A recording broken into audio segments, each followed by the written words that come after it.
Hey, book lovers. My name is Em, and I want to talk about books. And cats.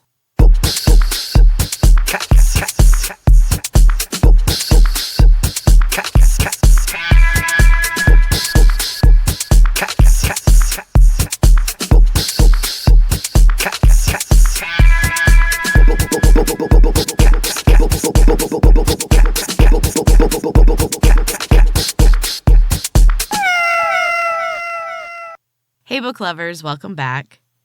The last episode was super late because, I don't know, life, the holidays, etc., etc., etc. It's just been busy. One thing that I have been doing a lot of is writing. I thought that I was done with my short story collection and ready to switch into, editing mode. But then I got inspired to finish this story that I wrote a while ago. It's been half written, for several months, I'd say.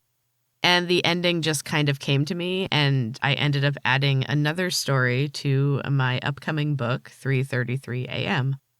It kind of just worked out that it fit in with the rest of them.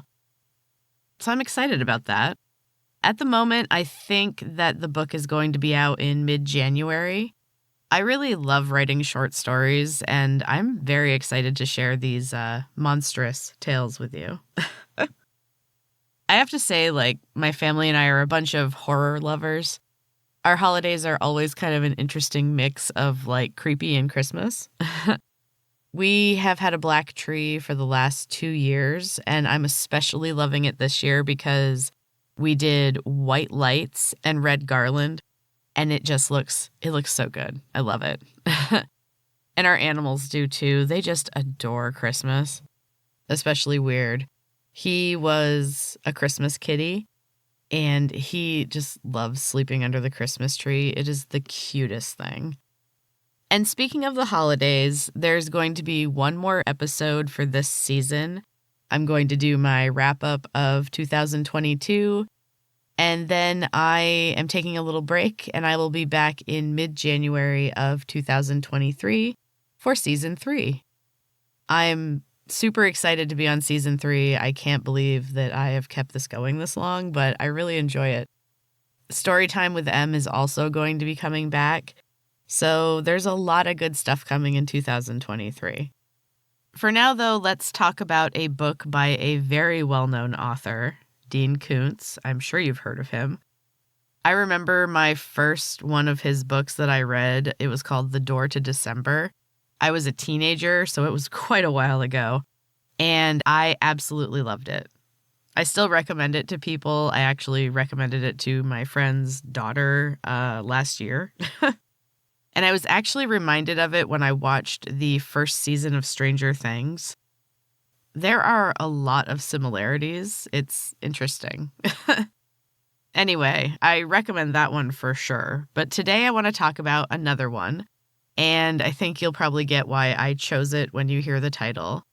Today I want to talk about The Other Emily by Dean Koontz. So this book, I'm not entirely sure how I feel about this book. It was a really good read. And I was very involved in the story right up until the end. But the end it just didn't sit right. It's not bad. I'm not really sure why I feel this way. It just feels a little off. I don't know. Honestly, though, while I do feel that way, it's probably the best way to end this story because this story is weird, and then it just keeps getting weirder. I don't know. Maybe I did like the ending. I'm conflicted. Which I guess in itself is a good sign. Anything that really hooks me past the final page is a good book. I have some memory issues, and most books are kind of just an in-the-moment experience that I forget fairly soon after I read it. It's kind of a bummer, but I read a lot of books too. It's hard to keep everything straight. The good ones, though, they really stick with me. And if they stick with me, I will remember them forever. Like I just told you about The Door to December. I read that years ago, decades ago. Anyway, this book showed up as a suggestion on my Amazon page while I was doing some holiday shopping. I had just finished my last unread Kindle book, The Better Spy, which I talked about last episode, and I was looking for a new one. The name obviously caught my eye, and I just know that a Dean Koontz book is always going to be enjoyable. I call it like candy reading. It's simple, quick, satisfying. It seemed perfect.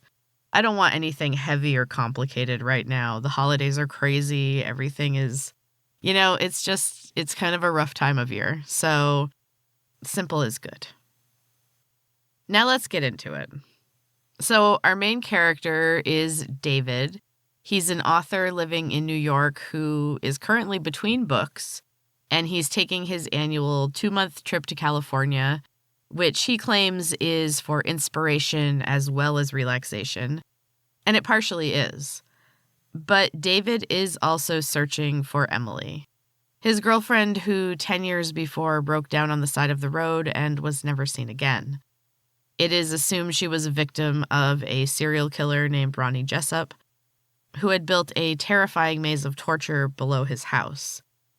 When they find it, they find mummified remains in the horrifying rooms, but none of them are Emily. Still, David searches for answers. He begins visiting Jessup in prison under the guise of writing a book about him, but Jessup soon figures him out and taunts him with little bits of information. He has 14 others hidden away, but he will not reveal where they are. He says he will need them when he gets out, and that he plans to revive them using some new form of medical technology. So David is already on the edge when this story begins. And then he meets Madison. At a restaurant, he spots her. She is beautiful, and he can't stop staring at her because she looks exactly like Emily from 10 years prior. She hasn't aged a day. She also keeps saying that she is Madison and not Emily, but she acts exactly like her and leaves David little clues that she really is Emily. But that's impossible, right? Maybe not. In addition to the mystery of Emily, Madison also claims to be an assassin. David thinks she's just playing with him, but then people start dying. He is unraveling quickly, and everyone seems to be playing games with him. But David is driven by love and a need to know exactly what happened to Emily that night 10 years ago. And the answers to that are wild. This story is pretty great. I really enjoyed it, even with the slightly odd ending. I guess it would be hard to end it any other way. I definitely recommend The Other Emily by Dean Koontz. It was a really, really enjoyable book. So now I'm going to take a quick break, and then I've got another book to discuss, as well as a new chapter of my weekly writing project, Ocean Eyes. Be right back. Welcome back, book lovers. So I've got a second book for you this week. It was a good reading week for me. I want to get right into this one because it was super good. I want to talk about Stranger in the Woods by Anni Taylor. So this book is only available on Audible, so audiobook only, but it is a great one. Excluding the story just for a moment, the narration of this is fantastic. There are multiple Scottish characters as well as a couple from Australia, and it's all really, really well done. It did have a couple of extra sound effects, which were a little bit jarring at first. Mostly any time that there was a phone call, the other person sounded like they were talking on a fairly old phone. It was just weird. Once I got used to it, it was fine, but it did kind of take me out of the story a little bit every time it happened. But that wasn't really a big deal, and otherwise, I was totally engrossed in this. So the story is mainly told from the perspective of our main character, Isla, but we begin with a chapter about Elodie. These are scattered throughout the book, and they are painfully upsetting. The first Elodie chapter is the night that she is chased through the woods behind her house by a stranger and trapped in an old playhouse.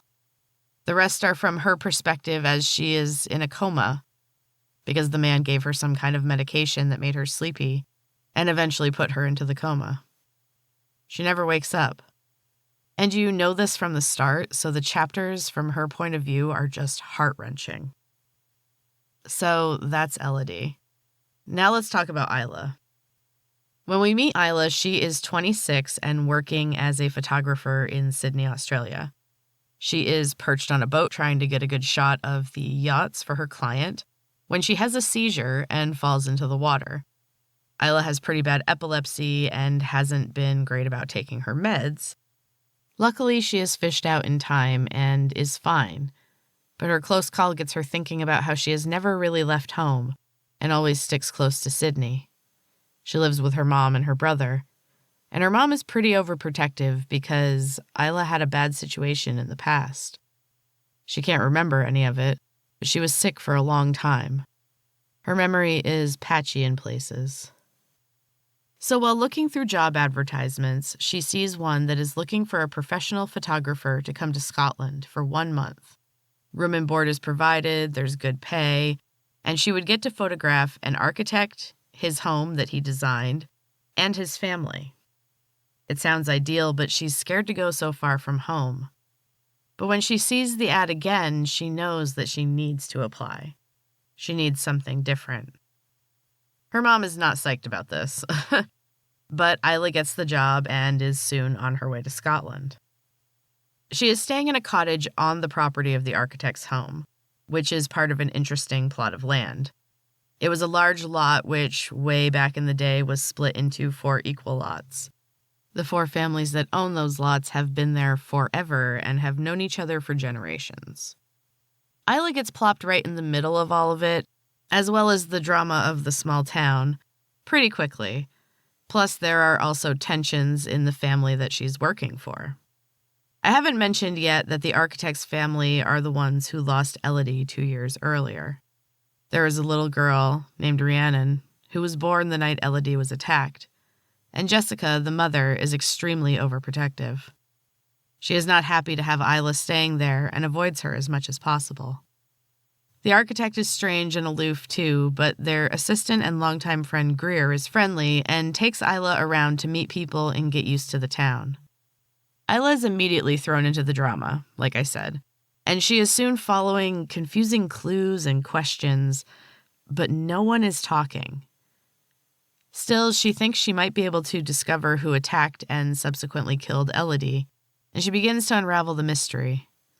But the closer she gets to the answer, the more dangerous everything becomes. There are a lot of suspects in this story, but it's done with finesse, and it really keeps you guessing.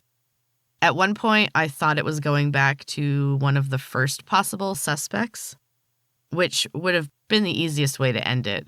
And I actually got kind of mad because I was so invested in the story that it could not be that person.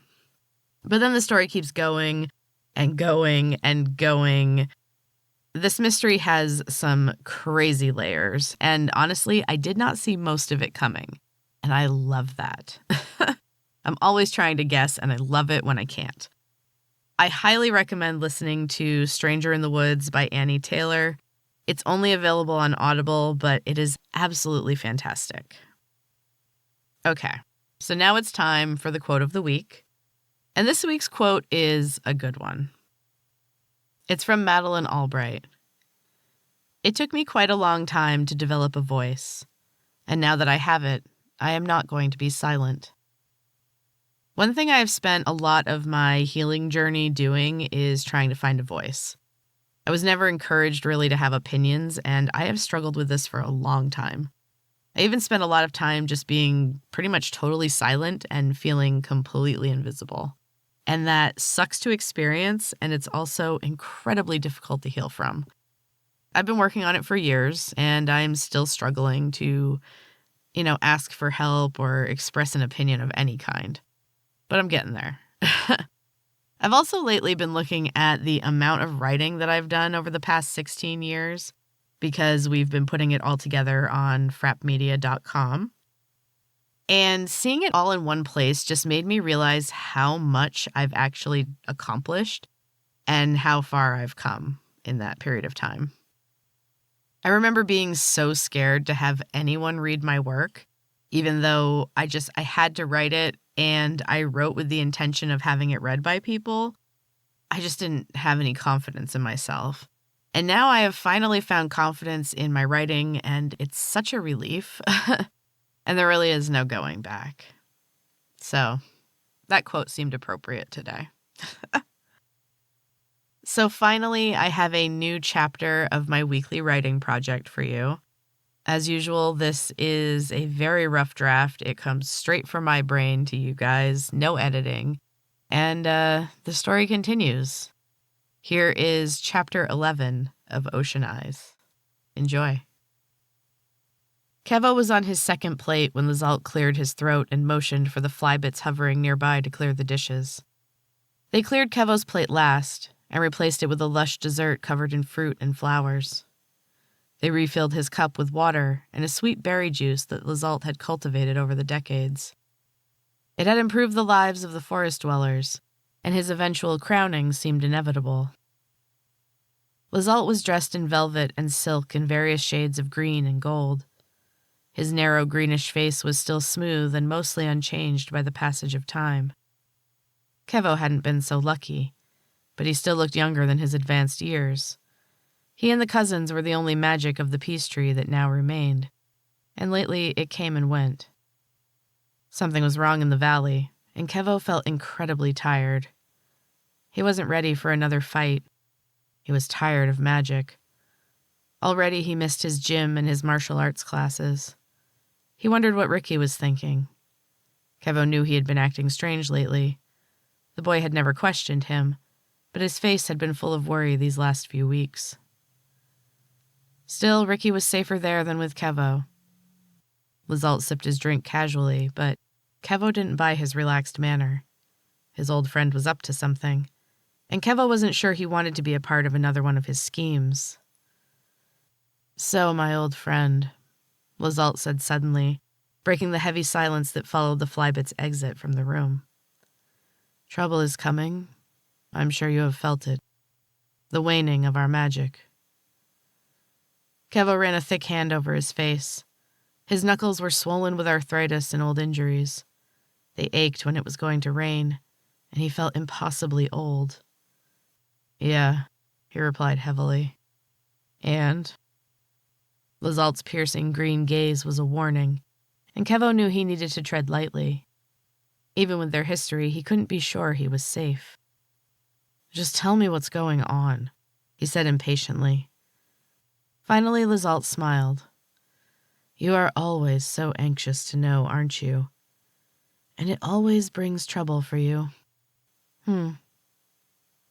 He stood up and stretched. He motioned for Kevo to follow, and they left the dining room and turned down a long corridor, which led to his main rooms right in the middle of the city. As they walked, Lizalt clasped his hands behind his back and turned his eyes to the incredible vistas that they could see through the corridor's large windows.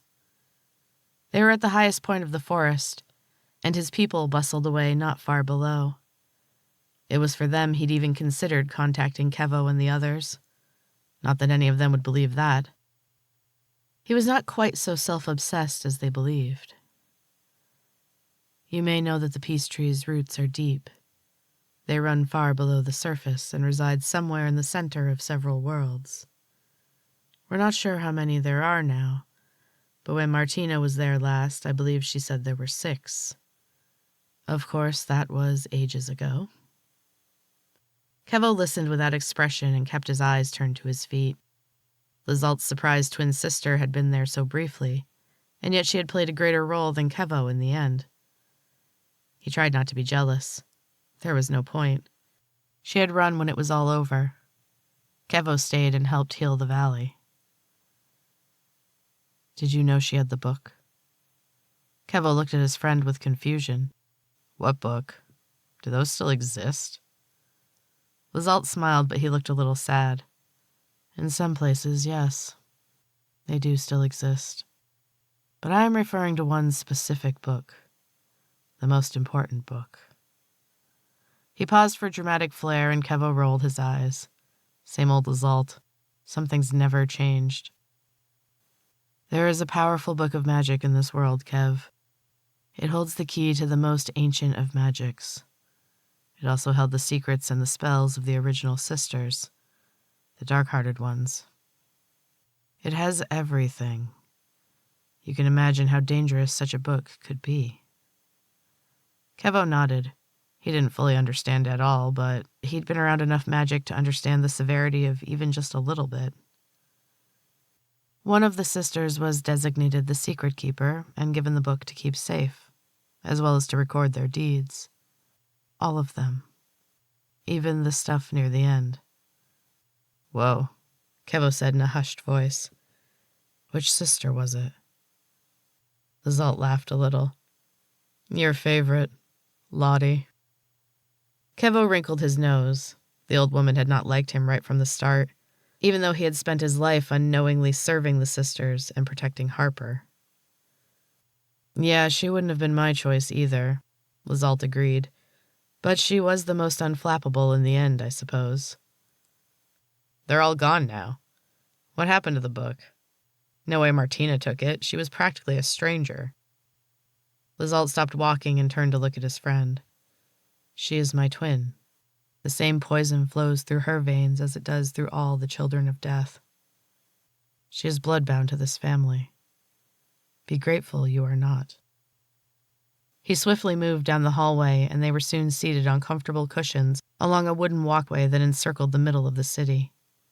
Lizalt owned the entire top level, and they stretched out across the platform. Flybits appeared from seemingly nowhere, and they buzzed around, making sure the men had fresh drinks before disappearing again. So Martina has this book, Kevo asked carefully. Lizalt steepled his fingers together and lowered his head as if praying. She did until very recently, he said slowly. Kevo felt his stomach twist into knots. The expression of hopelessness on his old friend's face was more terrifying than any of his angry outbursts. Lizalt had a solution for every problem. Where is it now? He asked. A small hitch in his voice betrayed the concern he felt eating away inside him. I think I know, Lizalt said softly. But I really hope I'm wrong. And that is the end of Chapter 11 of Ocean Eyes. Thank you so much for listening, book lovers. One more episode for Season 2 and for 2022. And then it's on to another excellent year of books and cats. Thank you so much for listening, and until next time, keep reading.